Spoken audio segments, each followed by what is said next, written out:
gagner de l'argent grâce au trading, que ce soit de crypto-monnaies, d'actions, de matières premières ou de toute autre chose. Ne regarde pas cette vidéo car tu vas découvrir des choses dont tu ne voulais pas entendre. Si tu es un crypto-investisseur, tu connais sûrement ce monsieur, c'est le meilleur influenceur cryptographique du côté francophone. Il aide les gens à mieux connaître la technologie de la blockchain et les crypto-monnaies, il donne le meilleur de lui-même pour que les investisseurs ne tombent pas dans les mains des arnaqueurs.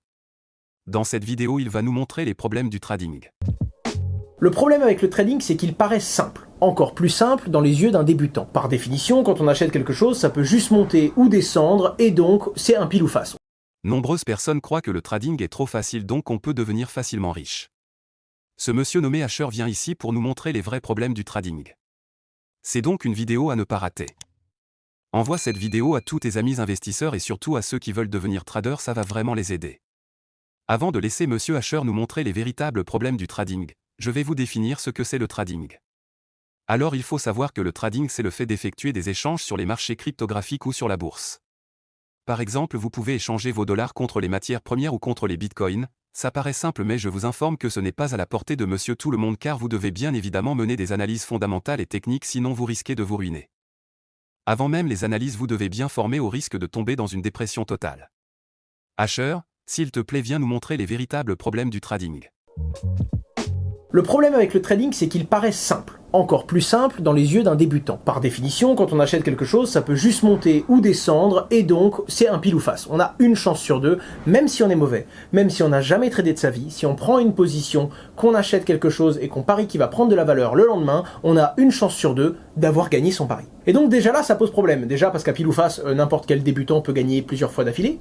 Et ensuite parce que les crypto-monnaies ont des phases qui s'appellent les bull runs, dans lesquelles la plupart du marché prend durablement de la valeur pendant quelques mois, donnant l'impression à certains débutants qui font presque que gagner tout le temps, qu'ils ont eux-mêmes développé une expertise et une compétence alors qu'ils sont simplement en train de surfer la bonne vague au bon moment. Et c'est ce qui s'est passé en 2017 et en 2021. Et là, je vous mets le premier problème à l'écran, l'effet Dunning-Kruger. L'effet Dunning-Kruger, c'est une représentation de la prise de confiance de quelqu'un quand il découvre un nouvel écosystème, un nouveau domaine. En l'occurrence, imaginons un débutant qui découvre le trading. Au début, il n'a pas confiance en lui puisqu'il ne connaît rien. Mais très vite, cette confiance monte. Quelques vidéos, une petite formation, pourquoi pas un chapitre dans un livre qu'on a trouvé dans la bibliothèque, et très vite, en très peu de temps du coup, on a un excès de confiance en soi. On a l'impression que tout est simple et que c'est à portée de main, et pourquoi pas qu'on va pouvoir enfin abattre le fameux taureau de Wall Street et faire fortune sur du trading, qu'il soit de crypto-monnaie ou d'autres choses d'ailleurs. Et évidemment, plus on avance, plus on se rend compte que c'est compliqué. Plus on creuse, plus on apprend, plus on se rend compte de la complexité de la chose, et là, pendant une plus longue période, on perd de la confiance. Pourquoi ? Parce que notre capacité à évaluer et à comprendre que l'on ne sait rien est plus rapide que notre capacité à réellement développer notre expertise et réellement maîtriser tout ce que l'on apprend. Et ensuite, après une phase d'humilité où on a pris un petit peu de recul, on finit par continuer à développer son expertise, par avoir de multiples expériences, par apprendre encore et encore, et là, au fil du temps, on développe une vraie expertise. Cette vraie expertise nous permet justement de façon réaliste d'évaluer notre niveau et d'avoir de plus en plus confiance en nous parce que l'on connaît de plus en plus l'écosystème ou le domaine en question, tout simplement. Eh bien, vous l'avez compris, c'est dangereux dans le monde du trading parce que beaucoup de gens viennent tout simplement s'échouer sur cette première vague d'excès de confiance, et c'est au top quand ils ont très peu d'expérience, qui sont là depuis très peu de temps et qu'ils ont énormément confiance en eux, qui font de grosses bêtises et qui réalisent des pertes parfois irrécupérables. Eh bien voilà le premier problème du trading quand on le découvre, c'est qu'il paraît sain. Il ne l'est pas du tout. En fait, le trading, c'est un métier. Ça paraît évident pour certains, mais il y en a qui travaillent depuis des années, il y en a qui ont fait des études, il y en a qui ont étudié durablement et longuement pour essayer d'être justement dans la fin de cette fameuse courbe de l'effet Dunning-Kruger. Les personnes qui arrivent et qui très rapidement pensent que c'est donné à tout le monde sont des personnes qui se trompent. Et même si quelqu'un réalise plusieurs opérations et réalise du profit, il est peut-être toujours dans cette phase-là. Le trading, d'accord, le fait justement de prendre des positions régulières et sur des intervalles de temps plus ou moins courts sur les marchés, c'est un métier, le métier de trader, qui demande une méthodologie, qui demande justement de l'expertise, qui demande également du recul, des outils qui sont parfois complexes à utiliser, à configurer et à lire, mais également un certain money management et une connaissance de soi. Quand je parle de money management, ça va être la gestion de sa bankroll. Si vous êtes un joueur de poker, ça vous parle peut-être. C'est le fait de, quelle que soit votre certitude sur une position, de maîtriser le pourcentage de votre cagnotte que vous allez pouvoir attribuer sur une position ou sur un trade. et ensuite de la connaissance de soi, parce que vous allez être naturellement sujet à vos propres biais cognitifs, que ce soit des excès de confiance, que ce soit le biais de confirmation, etc., etc. Des moods qui peuvent accélérer certaines de vos erreurs, ou au contraire vous empêcher de prendre les bonnes décisions au bon moment. Pour terminer, il y a une toute dernière chose, les informations. Évidemment, dès que l'on fait une position sur un marché, on n'a pas autant d'informations que tout le monde. Il y a une vraie asymétrie de cette information. Naturellement, il y a des gens dans le marché qui ont plus d'informations. Et il y a même des tricheurs. Alors déjà, le fait que vous ayez une information que vous ayez trouvée dans le journal qui vous donne l'impression que le prix va monter, sachez qu'à partir du moment où elle vous arrive aux oreilles, les gens qui sont capables de se positionner et de gagner de l'argent l'ont eu bien avant vous. Ensuite, si vous avez lu quelque chose dans le journal ou même sur un site internet, dites-vous qu'il y a quelqu'un qui l'a écrit et que cette personne, avant de l'écrire, elle a travaillé son sujet. Et que cette personne, avant de travailler son sujet, elle avait un informateur ou elle avait une source qui elle-même avait l'information encore avant vous. Bref, n'essayez pas d'aller plus vite que le marché, il y a de grandes chances, sauf si vous êtes réellement à la source, que vous ayez l'information après tout le monde. Et pour finir, sans même parler d'avoir l'information en même temps que tout le monde parce que vous êtes plus ou moins loin de la source officielle, il y a les tricheurs. Et évidemment, il y en a moins dans les marchés qui sont régulés, où il y a des règles, où il y a de l'intégrité de marché, que dans les marchés naissants, mais il y a toujours des tricheurs, c'est-à-dire des inside traders. Un inside trade, c'est quand quelqu'un a une information en interne d'une entreprise, information qui pourrait faire prendre de la valeur ou au contraire faire perdre de la valeur à l'entreprise quand elle sera rendue publique. Et évidemment, quand l'information vient de sortir, l'entreprise va mettre un certain délai, pour des raisons de conformité, pour des raisons de faisabilité aussi, avant d'annoncer la presse et avant de communiquer publiquement cette information. J'ai donné qu'un seul exemple d'inside trading, il existe tout plein d'autres moyens de tricher sur les marchés financiers, d'abuser ou même de jouer avec la liquidité quand on est un très gros porteur.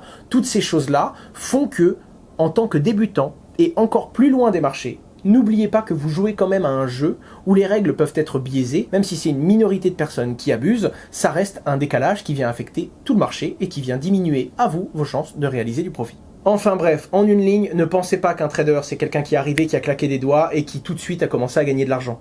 Et même si quelqu'un commence à en gagner un petit peu, il a peut-être eu 2, 3, 4 fois de la chance parce que mine de rien ça ne peut que monter ou descendre en fin de compte. Un vrai trader, un professionnel de la prise de position court terme et de l'achat et de la vente sur les marchés financiers, c'est quelqu'un qui va avoir une vraie méthodologie et qui va gagner un peu plus souvent qu'il ne va perdre sur un très grand nombre de positions. Un trader qui gagne 52 ou 54% de ses positions, c'est un trader qui sur le long terme sera gagnant, puisque non pas sur 1, 2 ou 5 trades, mais sur 1000, 2000 ou 3000 positions, il aura gagné plus que ce qu'il aura perdu. De la même façon, c'est une personne qui va maîtriser son money management parce que même le meilleur des traders va faire quelques mois dans le rouge et va faire des séries et des suites de mauvaises décisions. Mais c'est parce qu'il maîtrise sa méthode, parce qu'il sait prendre du recul et qu'il réalise toutes les différentes étapes que je vous ai citées et avec une vraie expertise et connaissance qu'il va réussir sur le long terme à absorber les mois où il a enchaîné les mauvaises décisions pour venir couvrir les pertes qu'il a générées et les lisser en réalisant malgré tout un profit sur une plus longue période de temps.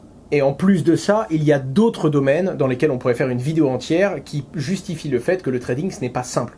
Déjà parce que la plupart des gens que j'ai contactés, même ceux qui réalisent des gros volumes d'échanges de façon journalière, sont des personnes qui ne connaissent pas vraiment les frais que les plateformes leur prennent.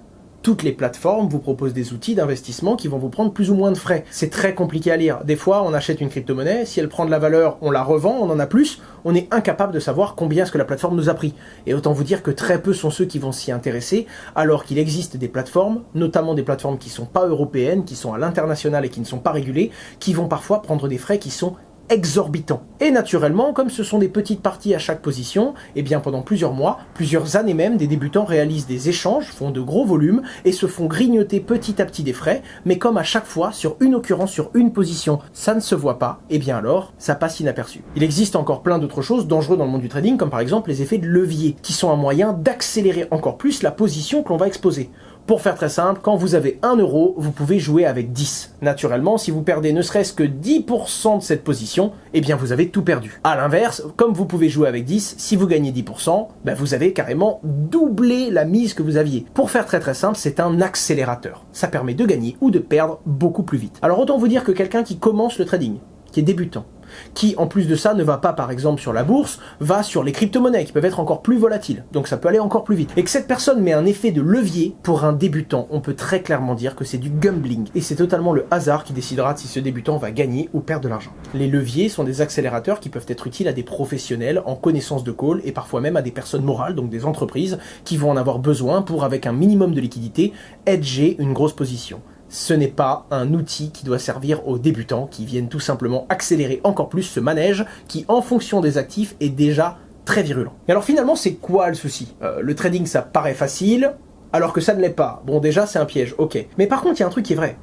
C'est peut-être pas facile, mais c'est très accessible et ça l'est de plus en plus. En effet, il y a de plus en plus d'applications mobiles, relativement simples à utiliser, avec une flèche vers le haut ou une flèche vers le bas. Il y a également de la portabilité, c'est-à-dire qu'on peut très facilement l'avoir sur son iPad ou sur son téléphone. On peut se retrouver à parier sur la hausse ou sur la baisse de l'or dans le bus ou quand on a 5 minutes de trop aux toilettes. Autant vous dire que regarder une courbe vite fait et prendre une position en se disant « Oh, ça je sens bien que ça va monter » ne semble pas être la bonne méthode pour réaliser des profits en faisant du trading. Donc ça semble être facile et à peu près n'importe qui de majeur peut très rapidement, avec une pièce d'identité et 2-3 justificatifs, ouvrir un compte et investir son argent sur du court terme, ça paraît dangereux. Et c'est également facile à utiliser dans le sens où tout a été gamifié. Et ça pour le coup, ça fait partie des marchés. Le but c'est que vous utilisiez une application A plutôt qu'une application B. Donc l'application A va essayer de vous donner un bonus, de vous montrer à quel point c'est accessible, à quel point c'est facile à prendre en main et à quel point vous pouvez commencer tout de suite. Le piège, il est là. Ce n'est pas parce que accéder au monde du trading c'est facile que réaliser des profits l'est tout autant.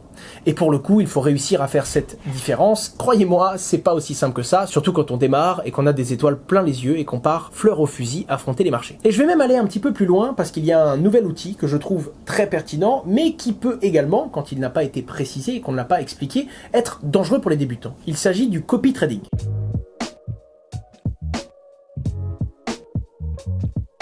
Alors, en soi, quand on regarde la solution, factuellement, ça semble super. Au lieu de faire trader un débutant, on permet au débutant de copier la position d'un trader. Ce qui semble être une bonne chose, parce que c'est toujours mieux que de suivre les conseils de quelqu'un qui a fait une vidéo, par exemple. Quelqu'un qui fait une vidéo vous donne un conseil, va vous donner pourquoi pas une position, ou va vous expliquer pourquoi lui, il est convaincu que la monnaie A ou que la matière première B va prendre de la valeur.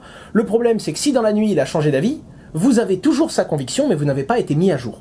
Le copy trading vous permet donc de copier un trader professionnel, et ensuite, si le trader professionnel, lui, finalement change d'avis et décide de vendre, eh bien ça va également vendre sur votre portefeuille. En théorie, quand on regarde la solution comme ça paraît super intéressant, c'est l'expertise du professionnel et non pas du débutant, et en plus, ça va pouvoir être mis à jour parce que ça va effectuer les mêmes positions sur le portefeuille du pro que sur votre portefeuille à vous. Jusque-là, tout semble tout beau, tout rose, mais ça l'est réellement en connaissance de cause. La connaissance de cause est la suivante. Premièrement, quand vous allez arriver sur un site de copy trading, vous allez vouloir, vous, débutant, copier le meilleur trader. En effet, personne n'arrive en se disant « je vais pouvoir copier le trader le plus moyen de la plateforme, quelqu'un de moyen plus ». Non, pas du tout. Vous voulez le meilleur et vous allez naturellement regarder les meilleurs rendements. Et ceux qui font les meilleurs rendements, ceux qui sont en haut du tableau, sont pas ceux qui prennent le moins de risques. Comme j'aime bien le dire souvent, l'argent facile n'existe pas. L'argent rapide, oui, uniquement parce que la personne qui l'a gagné a également pris le risque d'en perdre rapidement, tout autant, voire plus. Et donc naturellement, pour être en haut du tableau des scores, le trader professionnel qui s'affiche a naturellement dû prendre beaucoup de risques. Et là, naturellement, on oublie certaines choses. Déjà, s'il a pris beaucoup de risques, pour maintenir sa position, il va continuer à prendre beaucoup de risques. Si le professionnel réalise des grosses performances, c'est qu'il est également prêt et conditionné personnellement à réaliser de grosses pertes. Alors que vous n'êtes peut-être pas mentalement prêt à réaliser de grosses pertes quand vous commencez à copier le meilleur trader de la plateforme. En tout cas, c'est pas l'état d'esprit qui paraît évident. Le trader, lui, il a son money management. S'il réalise une perte, il aura conscience que cette perte était possible puisqu'il avait lui-même investi beaucoup, rapidement et pris de gros profits, et il viendra considérer ça dans son money management. Il aura peut-être perdu 0,1 ou 0,2% de son portefeuille total. Le débutant, lui, aurait pu arriver, mettre tout son argent et copier le trader sur un seul coup. Pourquoi pas le coup perdant. De la même façon, quand on voit un trader avec un super score, il ne faut pas oublier que ce sont ses performances passées, sur une durée de temps. Les performances passées ne préjugent pas des performances futures. C'est pas parce que quelqu'un a été excellent la semaine dernière qu'il sera forcément excellent cette semaine. Surtout quelqu'un qui, pour maintenir son niveau d'excellence, va prendre beaucoup de risques sur les marchés. Si vous avez conscience de ça, à ce moment-là, le copy trading peut être une bonne solution.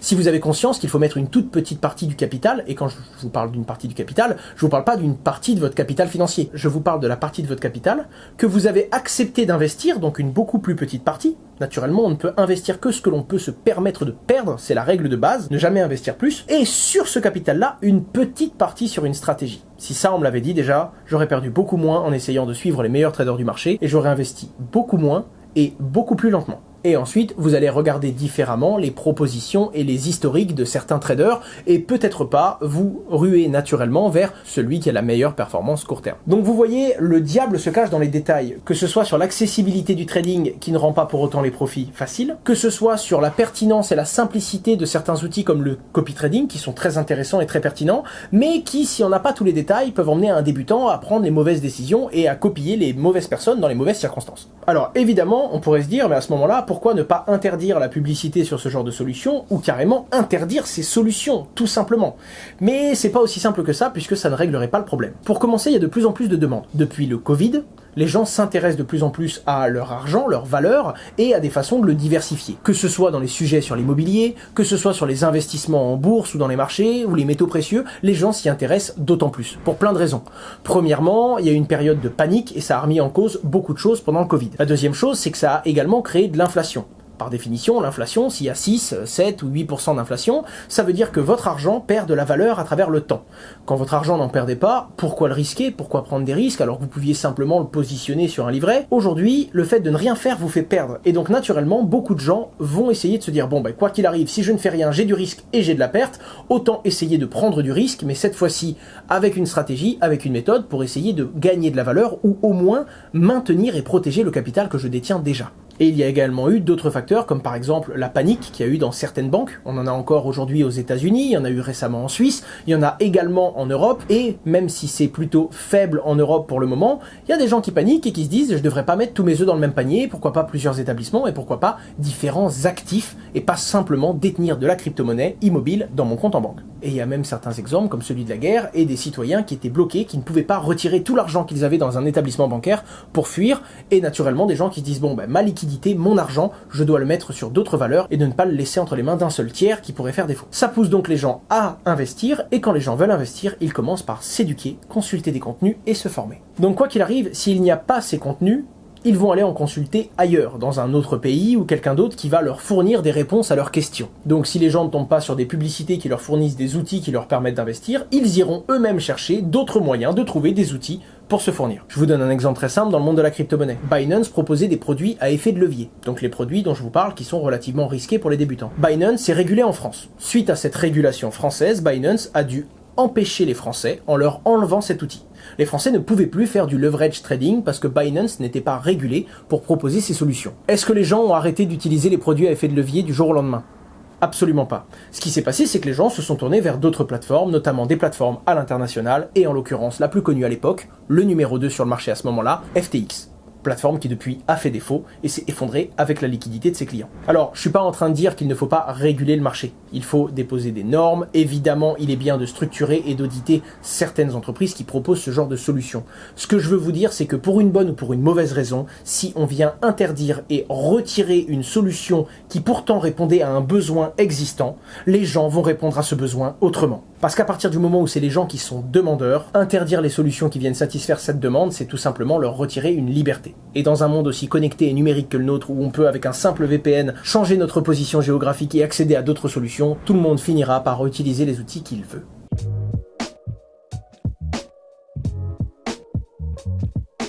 Je me suis dit toutes les choses que j'aurais voulu qu'on me dise, sans détour et surtout sans minimiser certaines choses et au contraire en donnant la vérité que je vois aujourd'hui, vérité qui me fait peur quand je parle du trading. En soi, ce n'est pas le trading lui-même qui me fait peur, c'est la vision que les gens en ont quand ils le découvrent. Le deuxième point, c'est que tout le monde parle des succès, tout le monde montre les bons moments.